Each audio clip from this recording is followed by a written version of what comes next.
Hello guys, আপনারা কেমন আছেন? আশা করি ভালো আছেন। আমিও খুব ভালো আছি। তো আজকে তো জুলন পূজা, আপনারা সবাই জানেন। আর আমরা পাড়াতে একটা জুলন পূজার আয়োজন করা হয়েছে। ছোটো ছোটো বাচ্চারা আর কি জুলন পূজার আয়োজন করছেন, আর খুব সুন্দর হয়েছে এটা।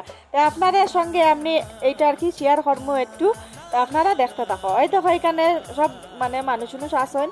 আর এখানে তারা লাগে আমি একটু গল্প টল্প করি। আর দেখো ছোটো ছোটো বাচ্চা নিতে কীরকম ফুসকুনি টুসকুনি বানাইয়া, পাহাড় উকার বানাইয়া, কত সুন্দর একটা আয়োজন করছেন জুলন পূজা।